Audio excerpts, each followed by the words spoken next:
Mas acho extremamente importante e oportuno esse evento de hoje, né, quando fomos chamados para essa parceria, né, aqui pelo presidente desta casa, pelo professor Bittencourt e por outras pessoas que fazem essa ligação tão grande que a gente tem tido, né? Ficamos muito contentes, porque realmente essa é uma temática que temos que avançar bastante, né? Como o presidente Francis já colocou muito bem, né, ainda estamos, de certa forma, caminhando mais lentamente do que deveríamos. Poderíamos, talvez, né, aprofundando essas questões, termos produtos, frutos. O professor Bittencourt lembrou que ainda antes do final desse ano, né, com a definição de algumas questões legais, nós vamos ter oportunidade, o sistema, através do CONFEA, de ter um contato direto, né, com o MEC e vamos ter oportunidade de tratar de diversas questões, e onde essa é uma das questões. Então, nós não podemos perder essas oportunidades, né, de acumular através de reuniões como essa, e o que eu queria enfaticamente parabenizar, né, menos a nós que somos as entidades que criam, do ponto de vista da organização, uma referência para ajudar chamar as pessoas, e muito mais por cada um e cada uma de vocês que estão aqui hoje, porque é desse debate, né, dessas reflexões, que certamente nós vamos dar passos extremamente importantes, professor. Então, parabéns a todos e a todas, especialmente ao professor Bittencourt, que tem sido incansável, né, em levar adiante essas questões que dizem respeito, né, a essa temática e as suas vinculações com as entidades, as escolas, as universidades. Então, que seja, e eu tenho certeza que será, um excelente evento. Muito obrigado.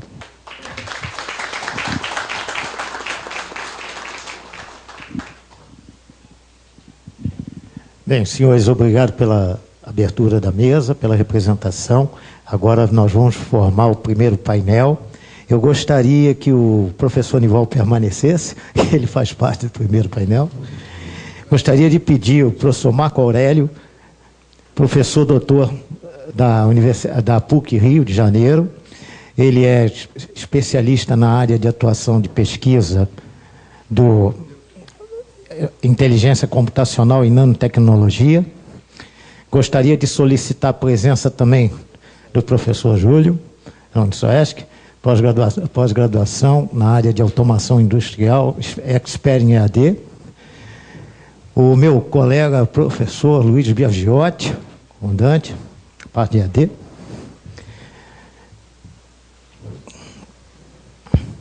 Vai lá.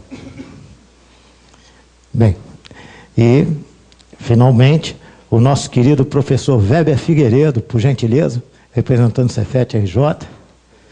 Deixando ali.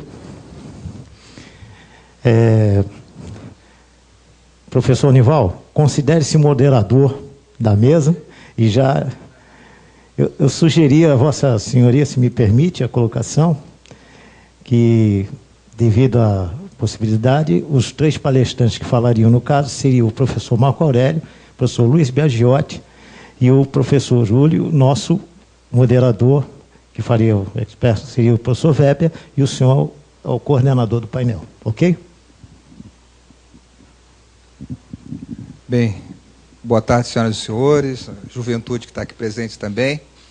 Então, para ser bem breve, eu queria agradecer ao professor Bittencourt pelo convite, também ao Clube de Engenharia e o apoio do sistema CONFECRE, aqui mais precisamente o CREA-RJ. Então, Weber, eu vou ser bem breve para passar a palavra a você, para coordenar, mas antes eu queria dizer uma coisa, que a gente está falando em capacitação, formação, etc. Eu vou só lembrar um ponto. Eu estou vendo aqui alguns colegas que estiveram no COBENJ, está ali a arquitetura, né? Sou lá da Rural, não é? Não sei se é. Né? Tem outros colegas que estão aqui desde 2003, do COBENJ 2003, o Rubinildo está ali com essa discussão, né? Essa temática de certificação. Mas eu queria lembrar aos senhores e senhoras que para as diretrizes curriculares nacionais, nós tivemos um edital nacional em 1997, né, da Secretaria de Ensino Superior do MEC, o qual edital foi colocado para todo o Brasil para discutir as futuras diretrizes curriculares nacionais. Essas diretrizes curriculares passaram por vários debates, por vários fóruns. No final do processo, houve duas propostas, uma da ABENGE e outra do sistema CONFECREA. A proposta final foi uma conjugação dos esforços dessas duas propostas, e essa proposta foi levada ao Conselho Nacional de Educação.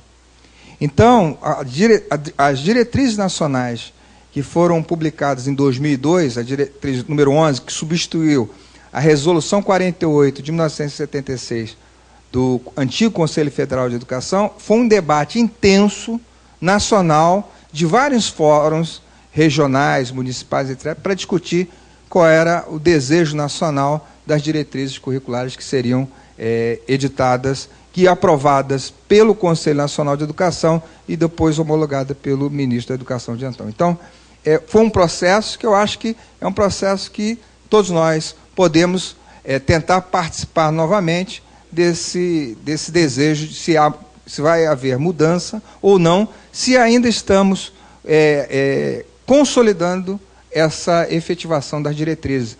Porque em algumas instituições ainda permanecem a mesma 4876. Então, o que se discute muito, e eu não sei, o Bittencourt, cadê o Bittencourt?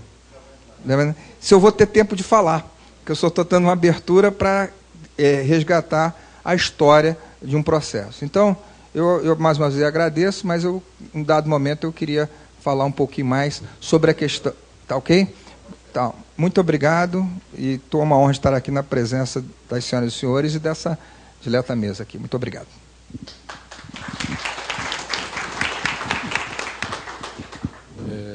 Parece que o BIT me incumbiu de ser moderador, é isso? É que ele falou que eu seria de outra, aí depois mudou agora, mas tudo bem. Então, aqui na ordem, eu passaria a palavra ao professor Pacheco, não é isso? Marco Aurélio Pacheco, da PUC, né? É de inteligência artificial, né? Uma vez, acho que nós estivemos conversando lá na UERJ, eu acho. Então, é uma honra tê-lo aqui. E, por favor, a palavra é sua. Muito obrigado. Boa tarde a todos. Deixa eu só me livrar aqui dessa cadeira. É um prazer muito grande estar junto dos meus colegas e de vocês que têm como interesse a engenharia como profissão e atividade profissional. Eu venho aqui trazer um pouco da minha experiência. Daqui a 2 anos são 40 anos de formado em engenharia elétrica, especialidade eletrônica. Eu ainda me lembro da primeira vez que vim aqui pegar minha carteirinha provisória, em 76. Bom, mas durante esses anos, tendo estado envolvido com o ensino a nível de graduação, pós-graduação, mestrado, doutorado, ensino também de extensão, especialização, também ligado à pesquisa e desenvolvimento e projetos que nós desenvolvemos para empresas, eu tenho algo a mencionar, que eu diria seria um pouco de lenha para essa fogueira, ou quem sabe álcool mesmo, no sentido de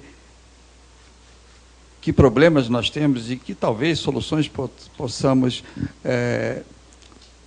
propor durante esse fórum, que eu acho extremamente oportuno, considerando vários aspectos que estão ao nosso redor, que nós vamos falar aqui, em particular, o desenvolvimento da ciência e tecnologia e a nossa indústria. Então, você vai comandar aí? Obrigado. Pode falar. Eu dividi a minha apresentação em 4 principais partes.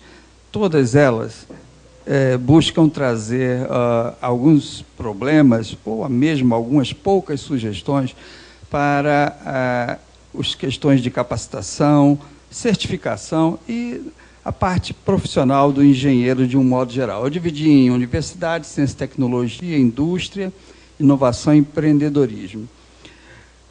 Começo, antes de tudo, reforçando algo que, para mim, é extremamente relevante e é bom sempre lembrar a nós e a vocês que são engenheiros ou querem ser engenheiro do porquê engenharia, né?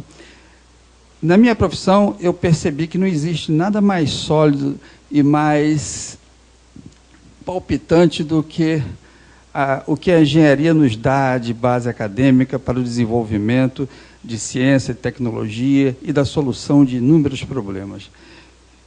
Eu diria que, de fato, ela é uma das profissões mais estruturantes. Obrigado. Dentro de uma sociedade.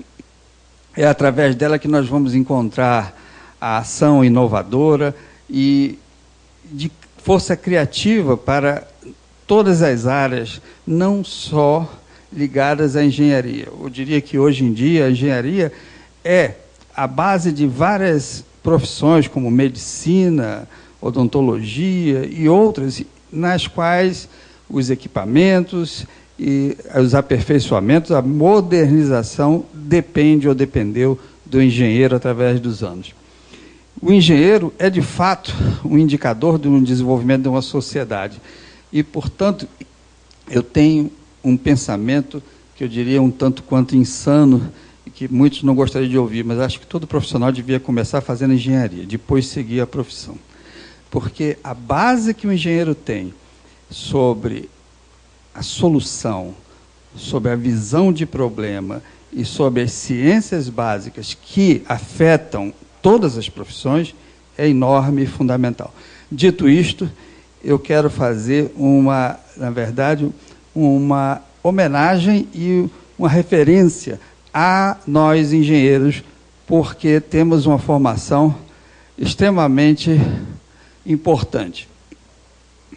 Bem, na universidade, eu observo há vários anos a evasão escolar e isso não melhorou, só tem, de fato, piorado. Piorado por várias razões.